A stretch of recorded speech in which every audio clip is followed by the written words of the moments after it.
ఈ రోజు ఈ రాష్ట్రంలో ముఖ్యంగా స్వతంత్రం వచ్చిన తర్వాత అనేక సార్లు కూడా అనేక మందికి కొంత పదవులు వచ్చి ఉండొచ్చు.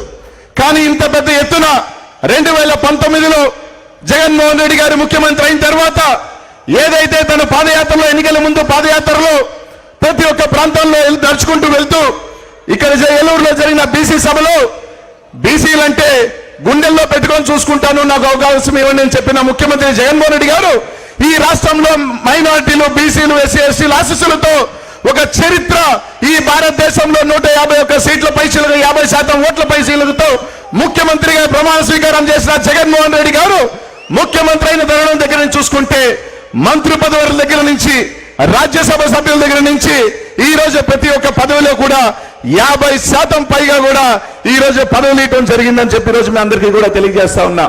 ఈ రోజు చాలా మంది మాట్లాడుతూ ఉన్నారు, తెలుగుదేశం పార్టీ నాయకులు ఏం మాట్లాడుతూ ఉన్నారంటే వైఎస్ఆర్ కాంగ్రెస్ పార్టీలో ఈ బీసీలందరికీ కూడా కేవలం వాళ్ళు జీరోలు అని చెప్పి మాట్లాడే పరిస్థితి ఈరోజు చూస్తా ఉన్నాం. తెలుగుదేశం పార్టీలో ఈ తెలుగుదేశం పార్టీ నాయకులు ఒకటే చెప్తా ఉన్నాం, ఈ రాష్ట్రంలో ఉన్న ప్రతి ఒక్కరికి కూడా ఏదైతే ఈ రోజు విమర్శిస్తున్నారో ప్రతి ఒక్కరికి కూడా వాస్తవమే.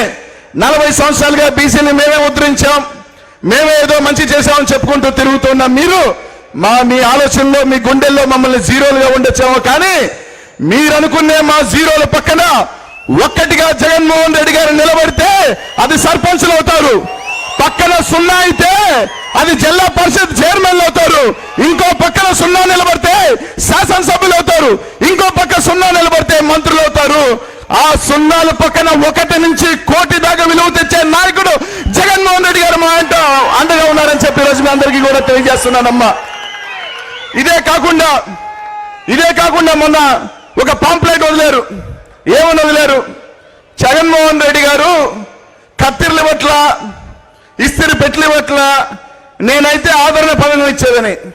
కానీ ఈ రోజు ఇక్కడ ఉన్న మీ అందరినీ కూడా అడుగుతా ఉన్నా, ఒకప్పుడు నాయబ్ బ్రాహ్మణ్ సోదరులు మాత్రమే కటింగ్ చేసేవాళ్ళు, కానీ ఈరోజు మీరు సలూన్లకు వెళితే నాయబ్ బ్రాహ్మణ్ సోదరులతో పాటు అనేక కులాల వాళ్ళు కూడా ఈరోజు కటింగ్లు చేసే వాళ్ళు వచ్చేసారు. ఒకప్పుడు బంగారు పని అంటే Please subscribe .news.